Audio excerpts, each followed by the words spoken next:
दोस्तों, आपने कई बार लोगों को कहते सुना होगा कि मेरे नसीब में ही नहीं है, या नसीब में होता तो जरूर मिल जाता, या फिर यह कहावत कि नसीब से ज़्यादा किसी को नहीं मिलता। आपने ये जरूर सुनी होगी।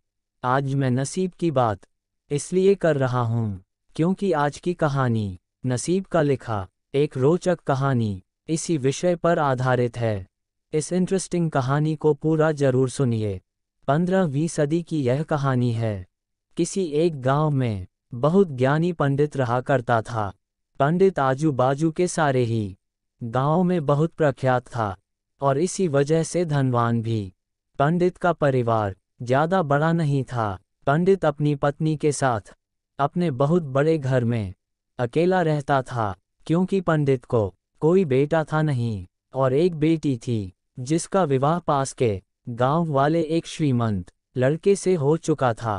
पंडित ने शादी से पहले अपने होने वाले दामाद की अच्छे से जांच पड़ताल की थी और अपनी बेटी का भविष्य भी ठीक से पढ़ा था। तब जाकर उसने बेटी की शादी की थी। लेकिन चंद सालों में ही पंडित का दामाद बुरी आदतों के चंगुल में फंस गया। जुआ और शराब की बुरी लत ने उन्हें सड़क पर लाकर रख दिया था। अपने बेटी की ऐसी दुर्दशा देखकर पंडित की पत्नी काफी दुखी होती थी और अक्सर पंडित को कहा करती थी, तुम जाकर उनकी मदद कर आओ। पंडित हमेशा अपनी बीवी को ये कहकर उनकी मदद करने के लिए मना कर देता था कि अभी कुछ समय तक उनका बुरा वक्त चलना है। हम चाहे कितनी ही कोशिश कर ले, जो उनके नसीब में नहीं है वह उन्हें नहीं मिल पाएगा। पंडित की ऐसी बातों से उसकी पत्नी काफी दुखी हो जाया करती थी और मन ही मन सोचती थी कि कैसा स्वार्थी पिता है, अपनी बेटी को इतने कष्टों में देखकर भी उसकी मदद करने के लिए मना करता है। आखिर भगवान ने जो इतना सारा धन धान्य दिया है उसका क्या करेंगे, हमें कोई और औलाद भी तो नहीं है, ले देकर एक यही बेटी है और उसके लिए भी कुछ नहीं करेंगे तो किसके लिए करेंगे। पंडित ऐसा नहीं सोचता था। ऐसा नहीं है कि पंडित अपनी पुत्री से प्रेम नहीं करता था, लेकिन उसने अपनी पुत्री की कुंडली इतने अच्छे से पढ़ी थी और वह ये पहले से ही जानता था कि वह चाहे किसी भी लड़के से शादी करती, लेकिन उसके जीवन में ये समय आने वाला ही था और बिना इसे भुगते उसको छुटकारा नहीं मिलने वाला था। एक दिन खाने पीने के लिए भी मोहताज हो चुके पंडित के बेटी और दामाद उसके घर पर आए। पंडित ने और उसकी बीवी ने दोनों का खूब आदर सत्कार किया और खूब अच्छा खाना खिलाया। बेटी और दामाद की पंडित से सहायता मांगने की हिम्मत ना हुई, इसलिए वह बिना बोले ही वापस अपने घर को लौटने लगे। लेकिन माँ तो माँ होती है। पंडिताइन से रहा नहीं गया और बिना पंडित की इजाज़त के उसने चोरी छुपे बूंदी के लड्डू बनाकर उसमें सोने के सिक्के रख दिए और बेटी और दामाद को दे दिए ताकि बेटी और दामाद की कुछ आर्थिक सहायता हो सके।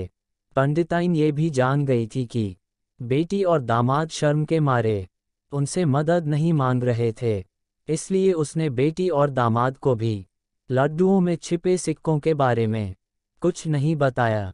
जाहिर सी बात है कि जब वो लोग घर पर जाकर लड्डू खाएंगे तो उन्हें उसमें सोने के सिक्के मिल जाएंगे।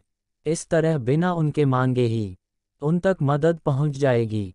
ये सोचकर पंडिताइन मन ही मन अपने बेटी की मदद करने के लिए खुश होने लगी। पंडित के दामाद और बेटी उन दोनों का आशीर्वाद लेकर अपने घर के तरफ रवाना हो गए। उन दिनों गाड़ियां तो होती नहीं थी, घोड़ा गाड़ी या बैलगाड़ियां चलती थी। पैसे ना होते तो और चीज़ों की लेन देन से भी व्यवहार होता था। बेटी और दामाद का गांव पंडित के घर से कोसों दूर था, फिर भी पैसों की कमी के चलते वह चलकर अपने गांव की तरफ निकल पड़े। थोड़े दूर ही चले थे कि पंडित की बेटी के पैर में मोच आ गई और अब उसको चलना भी मुश्किल हो गया। पंडित के दामाद ने जब देखा कि उसकी बीवी अब बिल्कुल चलने में सक्षम नहीं है तो उसने एक टांगा अपने घर तक किराए पर ले लिया। दोनों पति पत्नी टांगे में बैठकर घर तक पहुंच गए, लेकिन तांगे वाले को देने के लिए उनके पास पैसे थे नहीं।